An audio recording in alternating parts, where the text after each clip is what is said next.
The dinner table was long, I understand. shining, I'll take and care of filled it. with Good. expensive Be careful. food. I will. Crystal glasses sparkled under the warm lights. Everyone in the room laughed easily, like people who had never worried about money a day in their lives. This was the Carter family. In the business world, their name meant power. Their company built cities, owned hotels, and controlled many industries. People respected them. Some feared them. At the end of the table sat Amara. She wore a simple black dress. She did not try to look richer than she was. She sat quietly, listening more than speaking. This was not new for her. Since the day she married Daniel Carter, his family had treated her like an outsider. To them, she was just the woman who got lucky. Daniel's mother smiled, but her smile was cold. "So, Amara," she said loudly, making sure everyone listened, "Daniel told us he used to work in finance." Amara nodded politely. "Yes, I did." The uncle laughed softly. "Used to? That explains it." A few people chuckled. Someone whispered something about small companies and small dreams. Amara kept her face calm. She had learned long ago that silence was sometimes stronger than arguments. Daniel looked down at his plate. He did not defend her. He never did. The conversation moved to business problems. The family company had been losing money recently, but they spoke as if failure was impossible. They believed their name alone would protect them. Amara carefully spoke for the first time. Maybe the company should slow expansion for a year, reduce risk, and build stronger partnerships. For a moment, the table went quiet. Then laughter exploded. Daniel's brother leaned back in his chair. "You think we don't understand our own business?" The mother-in-law shook her head. "Sweetheart, business at this level is complicated. You wouldn't understand." More laughter followed. Amara felt the heat rise in her chest, but she did not react. She simply nodded and picked up her glass. Inside, something changed.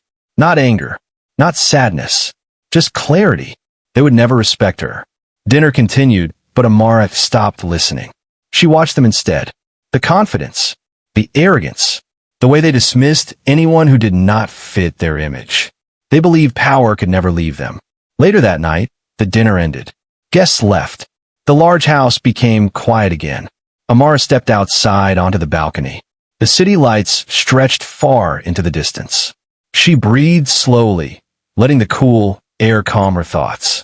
Her phone rang. She looked at the screen for a moment before answering. A calm voice spoke from the other side. "The board approved it. The $1 billion investment is ready. We just need your final confirmation." Amara closed her eyes for a second. Inside the house, she could still hear laughter echoing in her memory. "Are you ready to move forward?" the voice asked again. Amara looked back at the mansion behind her. The same house where she had been underestimated again and again. The same people who never asked who she really was. "Yes," she said quietly. "Move forward." The call ended. Inside, Daniel appeared at the balcony door. "You coming to bed?" he asked casually, unaware of the moment that had just happened. Amara smiled softly. "In a minute." He nodded and walked away. She stayed there alone, looking at the city. Tomorrow, nothing would look different.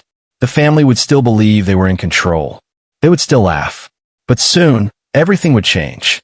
Because the woman they laughed at was not powerless. And the decision she had just made would shake their entire empire.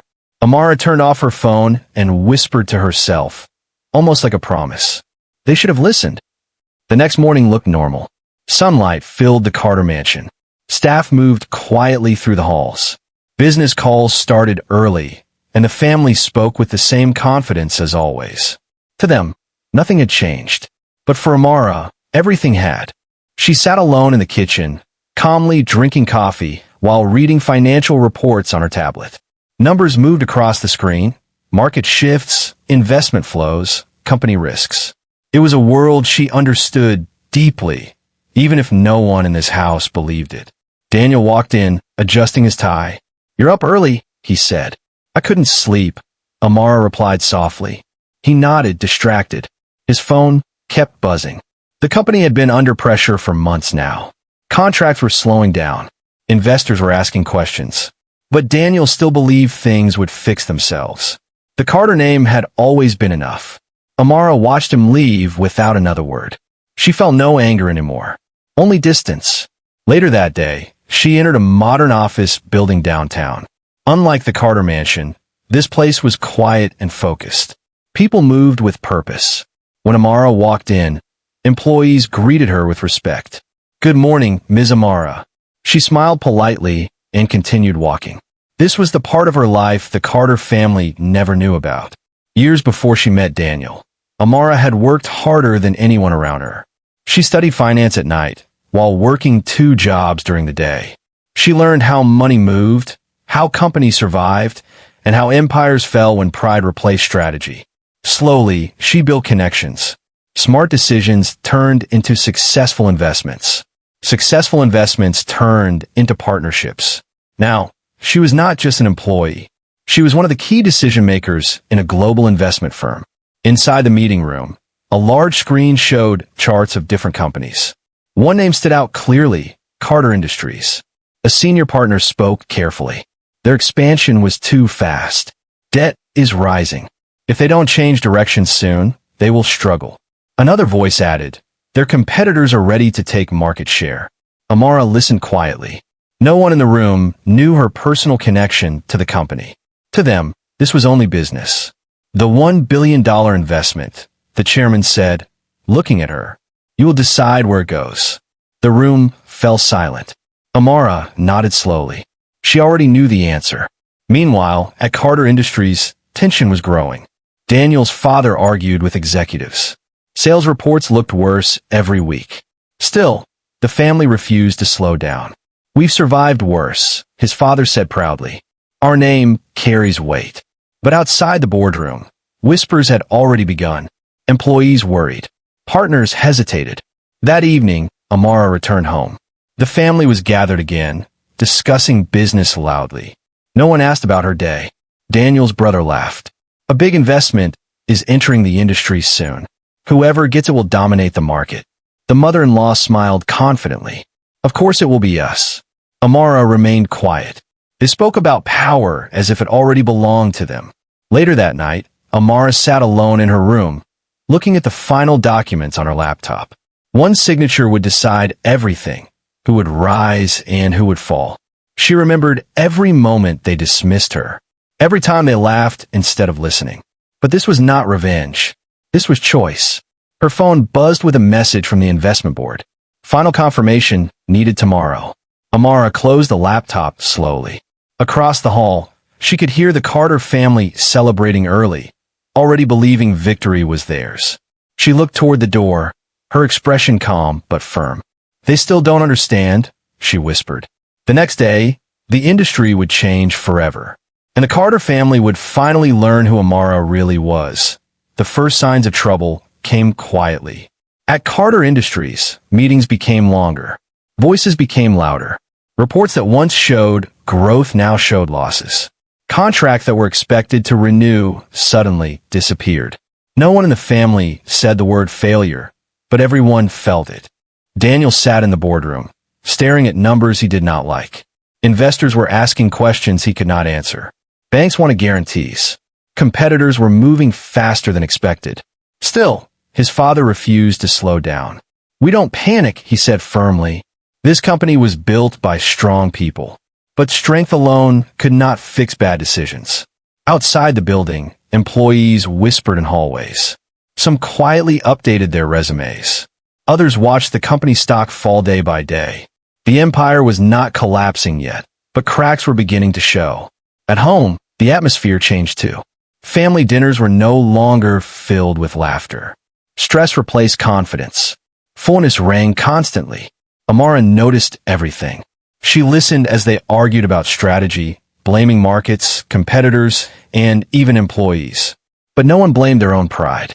One evening, Daniel finally approached her. He looked tired, older than before. You worked in finance, he said slowly. What do you think we should do? It was the first time he had asked seriously. Amara looked at him calmly. Do you want my honest answer? He hesitated, then nodded. You need to stop expanding. Sell weak divisions. Build trust with investors again. Daniel sighed. That would make us look weak. Amara held his gaze. Ignoring reality makes you weaker. He had no response. Deep down, he knew she was right. But admitting it meant accepting that his family had been wrong. The next morning, the Carter family held an emergency meeting. Daniel tried to repeat Amara's advice carefully, without mentioning her name. His brother laughed immediately. So now, we act scared? His mother shook her head. We don't shrink. We dominate. The discussion ended quickly. Nothing changed. Amara watched from a distance, feeling neither surprise nor satisfaction. Only certainty. Meanwhile, across the city, news began spreading through financial circles. A massive $1 billion investment was about to enter the industry. Analysts predicted it would decide the future of several companies. Everyone wanted it. Carter Industries believed it was theirs by default. After all, who would refuse the Carter name? At her office, Amara sat in a quiet conference room. The final presentation played on the screen. Two companies stood as options: Carter Industries and their biggest competitor. The competitor was smaller but careful. They listened. They adapted. They respected advice. The decision was obvious. The chairman looked at her. Are you sure? Amara nodded once. Yes. She signed the approval. At that exact moment, the future shifted. That evening, the Carter family celebrated early again. Daniel's father opened expensive wine. When the investment arrives, he said proudly, "We will remind everyone who leads this industry." Everyone agreed. Amara stood near the window, silent. Her phone vibrated softly. A message appeared. Investment confirmed. Announcement scheduled tomorrow morning. She locked the screen and looked back at the family. They were smiling, laughing, confident, just like before. Daniel noticed her quiet expression. Something wrong? He asked. Amara shook her head gently. No, but inside, she knew the truth. Tomorrow, the laughter would stop, because the investment they were waiting for was never coming to them. And when the announcement was made, the Carter Empire would finally feel the weight of every mistake they refused to see. Amara turned away from the celebration, her face calm. They had so many chances, she thought. Outside, the city lights flickered as if waiting for the storm that was about to begin. The announcement came early in the morning. Before the markets opened, news alerts began spreading across phones, televisions, and business websites. A $1 billion investment had officially entered the industry, but the name attached to it shocked everyone. The investment was not going to Carter Industries. It was going to their biggest competitor. Inside the Carter headquarters, silence filled the main office. Employees stared at screens, reading the same headline again and again, hoping it was a mistake. It wasn't. Stocks began to fall within minutes. Daniel stood frozen in the boardroom as executives spoke over each other. Some blamed the market. Others blamed timing. No one understood how this had happened. We were the obvious choice, his father said angrily. This makes no sense. But the market did not care about pride. Across the city, cameras gathered outside a luxury hotel where the official partnership event was taking place. Business leaders, journalists, and investors filled the hall, waiting to see the person behind the massive investment. The Carter family decided to attend. They believed they still had influence. Maybe they could fix things. Maybe this was only temporary. When they entered the event hall, they noticed something strange. People were whispering, not about them, about someone else. The lights dimmed, and the host stepped onto the stage. He spoke about change, new leadership, and smart investments. Then he smiled. Today, we introduce the lead investor who made this partnership possible. The Carter family watched carefully, and then Amara walked onto the stage. For a moment, time seemed to stop. Daniel's mother's smile disappeared. His brother stared in disbelief. Daniel himself could not move. Amara stood confidently under the lights, calm and composed. She looked nothing like the quiet woman they ignored at dinner. Here, people listened when she spoke. The audience applauded. The host continued, Ms. Amara has been one of the key financial minds behind this investment. The words felt unreal to the Carter family. On stage, Amara spoke clearly. Her voice was steady. Strong businesses grow by listening, adapting, and respecting every voice at the table, she said. Success is not about who is loudest. It is about who is willing to learn. Her eyes briefly met Daniel's in the crowd. There was no anger in her expression, only truth. The message was clear. The people who laughed at her had never tried to understand her. After the speech, reporters surrounded her. Cameras flashed. Industry leaders shook her hand. The same people who once ignored her now treated her with admiration. Meanwhile, the Carter family stood in silence. For the first time, they were not the center of attention. Daniel's father whispered, "How long has she been?" No one answered, because none of them knew. Back at Carter Industries, the damage continued. Investors pulled back. Partners began reconsidering contracts. Confidence in the company weakened rapidly.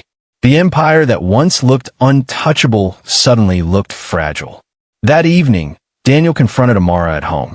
His voice carried confusion more than anger. "Why didn't you tell me?" he asked. Amara looked at him quietly. "Would you have listened?" He opened his mouth but could not answer. She continued softly, "I tried to help many times. No one wanted to hear me." Daniel looked away, realizing how true her words were. This was not revenge. It was consequence. Outside, news channels continued discussing the investment. Analysts called it the smartest move of the year. They praised Amara's vision. Inside the mansion, silence replaced laughter. The balance of power had changed. And for the first time, the Carter family understood something painful. The woman they mocked had just become stronger than all of them combined. Amara stood by the window again, looking at the city lights below. She felt no victory, only calm. Because this was never about destroying an empire. It was about proving that respect should never be underestimated. And the real consequences had only just begun. The days after the announcement felt heavy inside the Carter mansion. The house was still large, still beautiful, but something had changed. The confidence that once filled every room was gone. Conversations were quieter now. Doors closed more often. Phones rang with bad news instead of good ones. At Carter Industries, the situation grew worse. Investors began pulling their money. Longtime partners slowly stepped away, choosing safer companies. Employees who once felt proud to work there now felt uncertain about their future. The company had not collapsed yet, but everyone could feel the ground shaking beneath it. Daniel spent longer hours at the office, trying to fix problems that kept growing. Every solution seemed too late. Every decision felt like damage control. And everywhere he went, people talked about Amara. Her investment had made headlines across the business world. Interviews praised her intelligence and calm leadership. Analysts called her decision bold and strategic. For the first time in his life, Daniel felt like he was standing in someone else's shadow. At home, the family avoided speaking her name. Pride made it difficult to admit the truth. But silence only made the tension worse. One evening, Daniel finally confronted her again. "Was this your plan from the beginning?" he asked, frustration clear in his voice. "To destroy us?" Amara looked at him calmly. She did not raise her voice. "I didn't destroy anything," she said softly. "I made a business decision." Daniel shook his head. "You knew what would happen." "I knew they wouldn't listen," she replied. Her words were not cruel. They were tired. Daniel sat down, running his hands through his hair. For the first time, he began to see the past differently. The dinners, the jokes, the moments he stayed silent while his family disrespected her. He realized silence had consequences too. Meanwhile, the Carter family tried to fight back. Emergency meetings were held daily. They searched for new investors, new partnerships, anything that could stop the fall. But trust, once lost, was difficult to rebuild. Across the city, Amara's company continued to grow.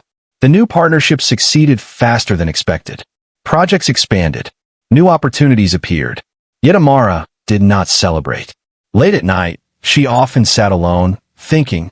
Winning did not feel the way people imagined. There was no joy in watching people fall, even if they had hurt her. She only felt relief. Relief that she no longer needed their approval. One afternoon, Daniel discovered something unexpected while reviewing old company emails. Years ago, before the crisis began, Amara had sent a detailed financial report to his father. She had warned them about risky expansion and rising debt. The email had never been answered. He stared at the screen, stunned. She had tried to save them. That evening, he approached her again, holding the printed report in his hand. "You warned us," he said quietly. Amara nodded. "Yes. Why didn't you remind us?" She gave a small, sad smile. Because no one was ready to listen. The weight of those words stayed between them. For the first time, Daniel understood that this was not revenge. It was the result of years of being ignored. Outside the mansion, reporters continued discussing the fall of Carter Industries. Some called it a lesson about arrogance. Others called it a shift in power. Inside, the family finally began to realize how much they had lost. Not just money, but respect and unity. And in the middle of it all stood Amara, calm and unchanged. She had not raised her voice. She had not argued. She simply moved forward when everyone else stood still. But the story was not finished yet. Because as the empire struggled to survive, Amara faced a question she could no longer avoid. Should she walk away completely, or give them one last chance to change? She looked out at the city lights once more, knowing that her next decision would not be about business. It would be personal. The Carter mansion no longer felt the same. The laughter that once filled the halls had disappeared. Expensive decorations and large rooms could not hide the tension anymore. The family who once believed they controlled everything now spent their days trying to stop things from falling apart. At Carter Industries, the situation had become serious. Several departments were shut down. Projects were canceled. Old partners refused new meetings. The company that once looked untouchable now looked tired and uncertain. Daniel felt the pressure more than anyone. Every decision reminded him of mistakes made in the past. And every time he saw Amara's name in the news, he felt a mix of regret and realization. One night, he sat alone in his office, looking through old company records. He began noticing something strange. Amara's name appeared again and again in old emails and reports. Warnings, suggestions, careful plans to reduce risk. All ignored. The more he read, the clearer the truth became. Amara had tried to help long before the crisis started. She had seen the danger early, but the family's pride refused to listen. Daniel leaned back in his chair, feeling the weight of it all. The empire had not fallen because of one decision. It had fallen because they believed they were always right, and because he stayed silent. Meanwhile, at her own office, Amara stood near a large window overlooking the city. Her company was stronger than ever. Investors trusted her. Employees respected her. She had everything she once worked for. Yet something still felt unfinished. Her assistant entered quietly. The Carter family requested a meeting, she said carefully. Amara did not answer immediately. She knew this moment would come. Back at the mansion, the family argued again. Daniel's father blamed the market. His brother blamed competitors. No one wanted to admit the deeper reason. But Daniel finally spoke. "We failed because we refused to listen," he said firmly. The room went silent. His mother looked shocked. "Are you defending her now?" "I'm accepting the truth," Daniel replied. For the first time, someone in the family said what everyone secretly knew. Later that evening, Daniel found Amara sitting outside on the balcony, the same place where everything had started. "I know now," he said quietly. "You try to save us." Amara looked at the city lights. "I try to help people I cared about." Daniel lowered his head. "I should have supported you." She did not respond immediately. Forgiveness was not simple. Some wounds came from years of being unheard. "I didn't need you to agree with me," she said softly. "I only needed you to respect me." Her words were calm, but they carried truth that Daniel could not escape. Days later, the meeting finally happened. The Carter family entered Amara's office, no longer confident, no longer proud. For the first time, they looked unsure. The mother-in-law avoided eye contact. The brother remained silent. Daniel's father spoke first. His voice was slower than before. "We made mistakes." It was not a full apology, but it was a beginning. Amara listened without interrupting. She saw something different now. Not arrogance, but fear. The empire they built was gone, and they did not know who they were without it. For a moment, she remembered the past. The dinners. The laughter. The loneliness she felt sitting at their table. She realized something important. This story was never about destroying them. It was about being seen. When the meeting ended, no final decision was made. The future remained uncertain. But one thing had changed. The truth was finally spoken aloud. That night, Amara stood alone again, thinking about everything that had happened. She had proven her strength. She had earned respect. Now she faced her final choice. Hold on to the past, or finally let it go. because the next decision would not change a company. It would change her life. The final meeting was set for a quiet morning. There were no reporters, no cameras, no business partners watching. For the first time, it was not about money or power. It was only about people and the choices they had made. Amara arrived early at her office. The city outside was calm, sunlight reflecting off tall buildings. She stood near the window, thinking about how far she had come. Years ago, she had walked into rooms where no one listened to her. Now, people waited for her decisions. But success had also taught her something important. Winning meant nothing if it cost peace. When the Carter family entered the room, they looked different. The confidence that once filled their posture was gone. Pride had been replaced by humility. Daniel walked in last. His expression was quiet, almost nervous. Everyone sat down, unsure where to begin. For a moment, no one spoke. Then Daniel's father cleared his throat. "We didn't ask you here for money," he said slowly. "We asked because we owe you the truth." Amara listened calmly. "We judged you," he continued. "We laughed when we should have listened. And we lost more than business because of it." The words were heavy, but honest. Daniel's mother finally looked at Amara. Her voice was softer than ever before. "I thought strength looked a certain way. I was wrong." The silence that followed felt different from before. It was no longer filled with tension, but with understanding. Amara folded her hands on the table. She had imagined this moment many times.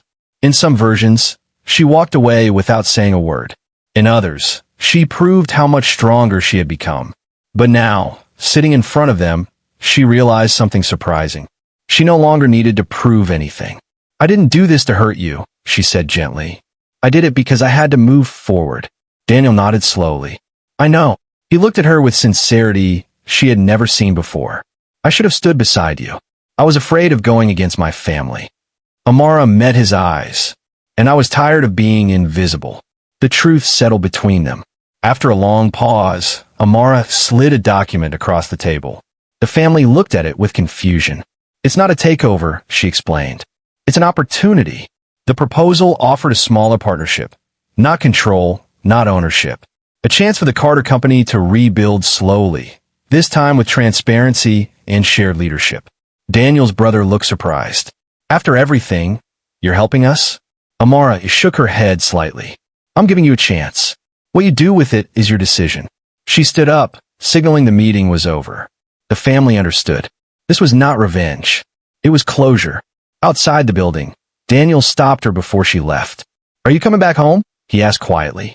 Amara smiled, but there was sadness in it. "I am home," she said. She had built her own life now, one based on respect, not approval. Daniel nodded, finally understanding. Some things could not return to the way they were, but that did not mean everything was lost.